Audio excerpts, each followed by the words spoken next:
नाज़रीन, आवाज़ न्यूज़ में भलीकार आया बिशारत हूंदो। नज़र विझंदासीं ख़ासि ख़बरुनि ते।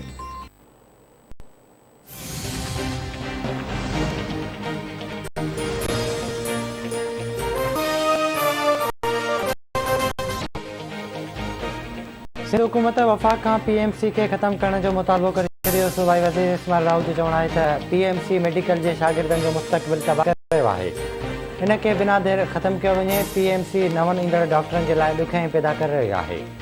PMC खे ॿारनि जो मुस्तक़बिल तबाह करणु न ॾींदासीं। सिंध जे मेडिकल जे शागिर्दनि सां नाइंसाफ़ी थियणु न ॾींदासीं। शागिर्दनि ऐं डॉक्टरनि खां वरितल PMC जी टेस्ट में तमामु घणियूं ग़लतियूं आहिनि। PMC शागिर्दनि सां टेस्ट जे नाले ते धोखो आहे।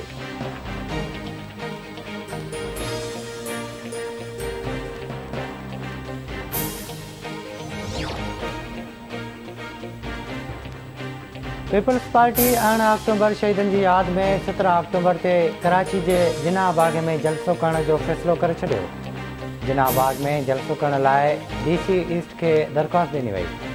PP सिंध जे जनरल सेक्रेटरी वकार मेरी DC खे दरख़्वास्त सुम्हारी। अॻूणे सदर आसिफ अली ज़रदारी ऐं PP चेयरमैन बिलावल भुट्टो ज़रदारी पारां उत्तर वज़ीरिस्तान में सिक्योरिटी फोर्सिस जी गाड़ी ते हमले जी मज़म्मत। जवाननि जी शहादत ते अफ़सोस जो इज़हार। आसिफ अली ज़रदारी जो चवणु आहे त दहशतगर्दनि जो इलाजु रुगो नेशनल एक्शन प्लान ते मुकमिल अमल करणु आहे।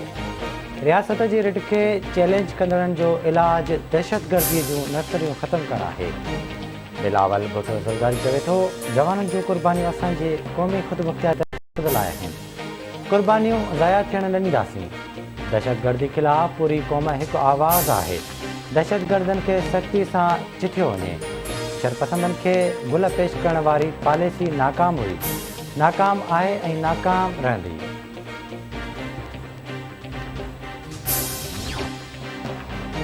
मुल्क में कोरोना वायरस जा मामला जारी, वधीक 35 मरीज़ फौत।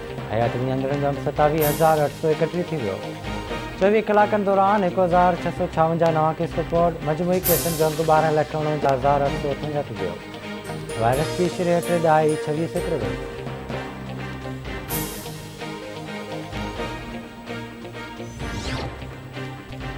तलार वरसां ॻोठ निंदर्स में कार इल्ज़ाम हेठि मुड़ुस हथां ज़ाल क़तल। जवाबदार अली मोहम्मद हाले पोटो खे भुटा ॾेई क़तल कयो। पुलिस जवाबदार खे गिरफ़्तार करे वरितो।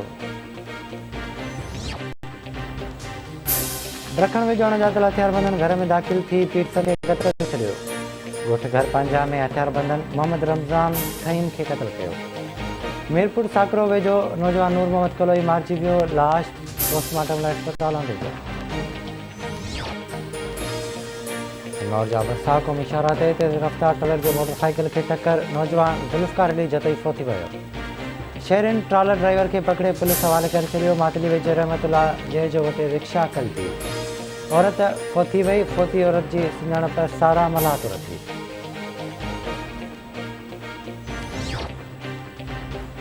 मिठियाणी जो ॻोठ पहलवान वासी नौजवान गुलज़ार खुसो पुरस्कार नमूनो। यहाँ साहब ॻोठ शेर दिल बखराणी मां पुरस्कार नमूने गुम थी वियल 3 वरनि जी ॿारड़ी खदीजा बखराणी जो पतो न पियो।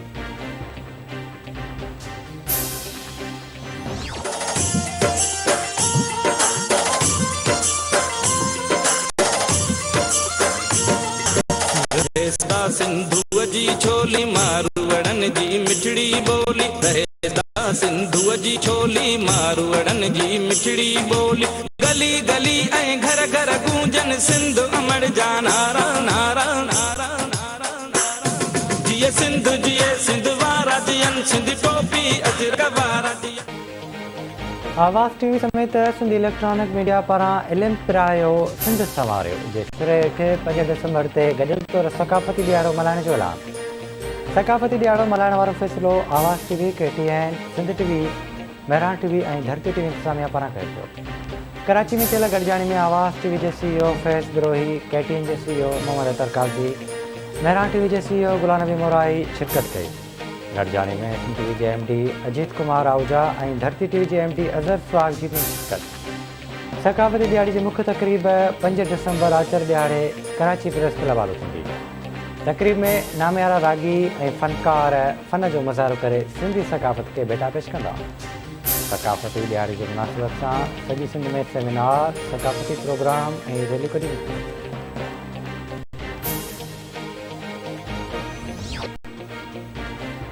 IBS अखर पारां उस्तादनि जी भर्तियुनि लाइ वरितल टेस्ट जी हर मज़मून में 45% मार्क्स खणण वारे शर्त ख़िलाफ़ टेस्ट ॾींदड़ उम्मीदवार सरापा एहतिजाज।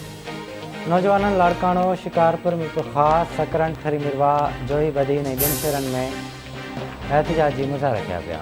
उम्मीदवारनि मुतालबो कयो आहे त IB इंतिज़ामिया 45% मार्क्स खणण वारो शर्त बिना देरि ख़तमु करे इंसाफ़ करे ॿी सूरत में एहतिजाजी तहरीक हलाई वेंदी।